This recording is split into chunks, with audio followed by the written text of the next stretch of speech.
പത്രം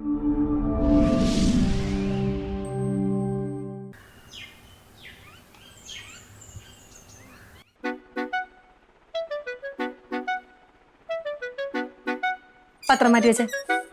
പത്രം മാറ്റിയത് ആലിസേ, പത്രം വായിക്കുമ്പോ ശല്യം ചെയ്യരുതെന്ന് ഞാനൊരു 100 പ്രാവശ്യം നിന്നോട് പറഞ്ഞിട്ടുണ്ട്. ഇന്ന് ഞാൻ ഉറപ്പായിട്ട് ശല്യം ചെയ്യും ഇച്ചായ. ഇച്ചായനോട് ഞാനൊരു കാര്യം പറഞ്ഞിട്ട് ഒരാഴ്ചയായി, ഇതുവരെ ഇച്ചായൻ എനിക്കത് ചെയ്തു തന്നിട്ടില്ല. എന്ത് കാര്യം? കണ്ട കണ്ട കണ്ട എന്ത് കണ്ട കണ്ട കണ്ട? ഇച്ചായൻ അത് ഓർമ്മ പോലും ഇല്ല. വേറെ ആരുടെങ്കിലും കാര്യം ആണെങ്കിൽ ഇച്ചായൻ ഇപ്പൊ നടത്തി കൊടുത്തേനെ. ഇതിപ്പോ എന്റെ കാര്യമായി പോയില്ലേ. എന്റെ പൊന്നാലിസ, ഞാൻ നിന്നോട് പലവട്ടം പറഞ്ഞിട്ടുണ്ട്, എന്തെങ്കിലും കാര്യം പറയാനുണ്ടെങ്കിൽ വളച്ചു കെട്ടി പറയല്ലേ. നീ നേരെ പറ, എനിക്ക് മനസ്സിലാവുന്ന രീതിയിൽ പറ. സണ്ണിയുടെ കാര്യം ആ പൗലോസേട്ടനെ ഒന്ന് വിളിച്ചു പറ, അവൻ ആ ജോലി കിട്ടും. ഇതെന്ത് ഇങ്ങനെ നോക്കുന്നത്? അവൻ എന്റെ ആന്റിയുടെ മോനല്ലേ. എന്റെ ഇച്ചായ, അവനൊരു ആവശ്യം വരുമ്പോ നമ്മളല്ലേ സഹായിക്കേണ്ടത്. ഈ പൗലോസേട്ടനാണെങ്കിൽ ഇച്ചായന്റെ ക്ലോസ് ഫ്രണ്ടും. ഇച്ചായൻ പറഞ്ഞ പൗലോസേട്ടൻ കേൾക്കൂ ഇച്ചായ, പ്ലീസ്. എന്റെ പൊന്നാലിസ, നീ പറഞ്ഞ അന്ന് തന്നെ ഞാൻ പൗലോസേട്ടനെ വിളിച്ച് പറഞ്ഞു. പൗലോസേട്ടൻ നോക്കാന്നും പറഞ്ഞു. അത്രയല്ലേ നമുക്ക് ചെയ്യാൻ പറ്റൂ. ഒന്നും കൂടെ ഒന്ന് വിളിക്ക്, ഒന്ന് നിർബന്ധിക്ക്, എന്നാലേ അങ്ങനെ കേൾക്കത്തുള്ളു. നീ ഒന്ന് പോയ അവിടെ നിർബന്ധിക്കലൊന്നും നടക്കത്തൊന്നുമില്ല. പുള്ളി നോക്കാന്ന് പറഞ്ഞു, പുള്ളി നോക്കിയിട്ടുണ്ടാവും, പറ്റാത്തോണ്ട് പുള്ളി തിരിച്ച് വിളിച്ചിട്ടില്ല. ആ ജോലി കിട്ടത്തില്ല, നീ അത് വിട്. ഇച്ചായൻ അവൻ്റെ ഒരു ജോലി വാങ്ങിച്ചു കൊടുത്ത അതിന്റെ അഭിമാനം ആർക്കാ? ഇച്ചായന്. നോക്കി ചായ പ്ലീസ്. എനിക്ക് അഭിമാനം വേണ്ട. പിന്നെ സണ്ണി, അവന്റെ യോഗ്യതയെക്കുറിച്ച് ഞാൻ പറയണ്ടല്ലോ. അവൻ ഇതിനു മുന്നേ 3 ജോലി കിട്ടി. അതിൽ ഒരെണ്ണം ഞാൻ ശുപാർശ ചെയ്ത് വാങ്ങിച്ചു കൊടുത്തത്. ആ ജോലി എങ്ങനാ പോയത്? നിനക്ക് പറയാൻ പ്രയാസം ഉണ്ടാവും, ഞാൻ പറയാം. ആദ്യത്തെ ജോലി, അവിടെ അവൻ എന്താ ചെയ്തത്? ജോലി സ്ഥലത്ത് വെള്ളം ഒടിച്ചു പോയി. അങ്ങനെ ആ ജോലി പോയി.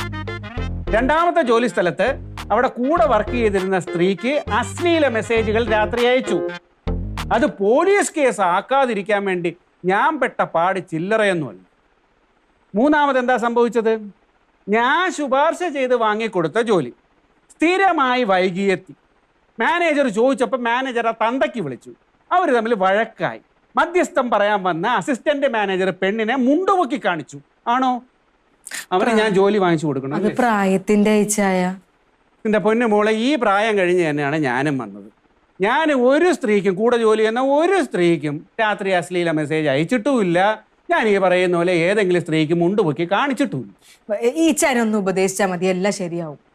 എൻ്റെ ഉപദേശത്തിലൊന്നും അവൻ നന്നാവാൻ പോകുന്നില്ല. പിന്നെ പൗലോസ് ഏട്ടൻ മിക്കവാറും യവനെക്കുറിച്ച് നാട്ടിലൊക്കെ അന്വേഷിച്ചിട്ടുണ്ടാവും. നാട്ടുകാരൊക്കെ യവൻ്റെ യോഗ്യതയെക്കുറിച്ച് പറഞ്ഞിട്ടും ഉണ്ടാവും. അതുകൊണ്ട് അങ്ങനെയുള്ള ഒരുത്തന് ജോലി കൊടുക്കാൻ എന്തായാലും പൗലോസ് ഏട്ടൻ തയ്യാറാവൂല. അതുകൊണ്ട് സ്വാഭാവികമായി തന്നെ അവന് ജോലി കിട്ടാതിരിക്കുന്നതിൻ്റെ അവസ്ഥ ഇതുകൊണ്ട് മാത്രമാണ്. അപ്പൊ ഈ ചായൻ വിളിക്കത്തില്ലേ? എനിക്ക് വിളിക്കാൻ പറ്റത്തില്ല. ഞാൻ വിളിച്ചു പറഞ്ഞു, അയാൾ ഇതുവരെ റെസ്പോണ്ട് ചെയ്തില്ല. അതുകൊണ്ട് നടക്കത്തില്ല. ഇതിപ്പോ എന്റെ കാര്യം ആയതുകൊണ്ട് നാട്ടിലുള്ള വേറെ ഏതെങ്കിലും പെണ്ണുങ്ങളായിരുന്നു വന്ന് പറഞ്ഞിരുന്നെങ്കിൽ നിക്കണം നിപ്പിൽ ഇച്ചായൻ കാര്യം സാധിച്ചു കൊടുത്താനെ. എന്നൊരു വലിയൊരു മാന്യം ചമഞ്ഞ് നടക്കുന്നു. മാന്യം.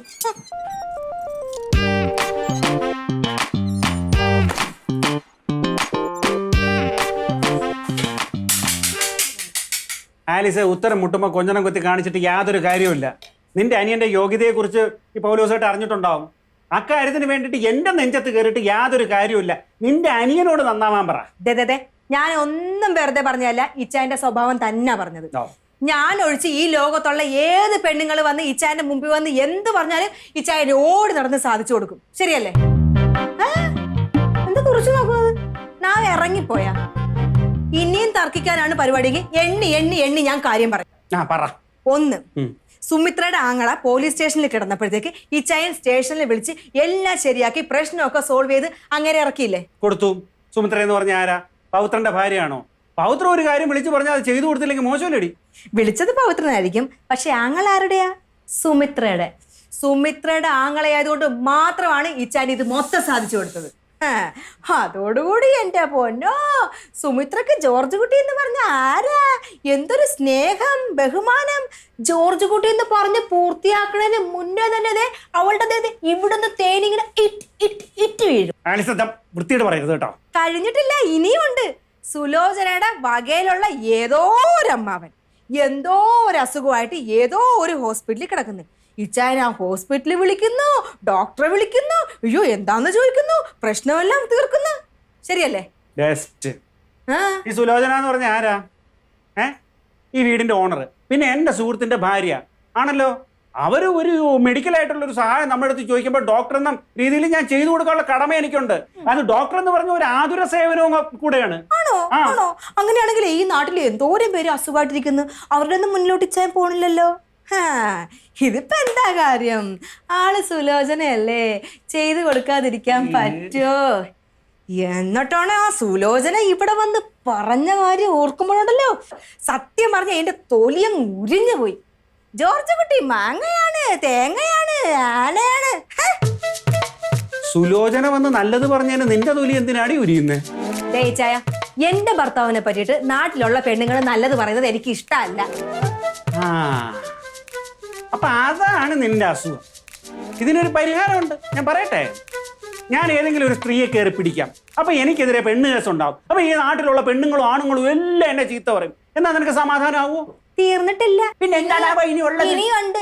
നിങ്ങളുടെ ഹോസ്പിറ്റലിൽ ഒരു ശൃംഗാരി ഉണ്ടല്ലോ, അനുരാധ. അവക്ക് വടക്കോട്ടെങ്ങാണ്ട് ട്രാൻസ്ഫർ ആയപ്പോഴത്തേക്ക് ഇച്ചായൻ മേളിലോട്ട് വിളിച്ചിട്ട് അവളുടെ ട്രാൻസ്ഫർ ക്യാൻസൽ ആയി കൊടുത്തില്ലേ? മേലോട്ട് എടി, അവരൊരു സ്ത്രീയാണ്. അവരവരുടെ ബുദ്ധിമുട്ടുകൾ പറഞ്ഞപ്പോൾ ട്രാൻസ്ഫർ ആയി പോയി കഴിഞ്ഞാൽ എന്തൊക്കെ ബുദ്ധിമുട്ടുകൾ അവർക്ക് നേരിടേണ്ടി വരുന്നത്. അവരെന്നോട് വന്ന് സങ്കടം പറഞ്ഞപ്പോൾ മനുഷ്യത്വത്തിന്റെ പേരിൽ ഞാൻ അവരെ സഹായിച്ചു. അതിനെന്താ പ്രശ്നം? എന്താ? അയ്യോ, ഇത് അവള് സ്ത്രീയാന്നുള്ള പരിഗണനയൊന്നും കൊണ്ടിട്ടല്ല. അവളെങ്ങാനും ട്രാൻസ്ഫർ ആയി പോയി കഴിഞ്ഞാൽ നിങ്ങൾക്ക് ഹോസ്പിറ്റലിൽ ഇരുന്ന് പഞ്ചാരി അടിക്കാൻ വേറെ ആളില്ലാത്തതുകൊണ്ട്. എന്നെ തൊട്ടോ ഞാൻ മോന്ത് കൊണ്ടോ, എന്റെ കൈ ഉണ്ടോ, കണ്ടോ കണ്ടോ കണ്ടോ.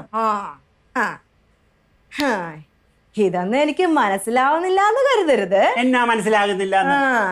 അനുരാധ എന്ന് പേര് കേൾക്കുമ്പോ തന്നെ ആദ്യം മുതലേ ഇച്ചായനൊരു ഇളക്കം ഉണ്ടായിരുന്നു. ഒരു ദിവസം കൈയോടെ രണ്ടിനെ ഞാൻ പോക്കും, അന്ന് രണ്ടിലൊന്നിന്റെ അന്ത്യമായിരിക്കും.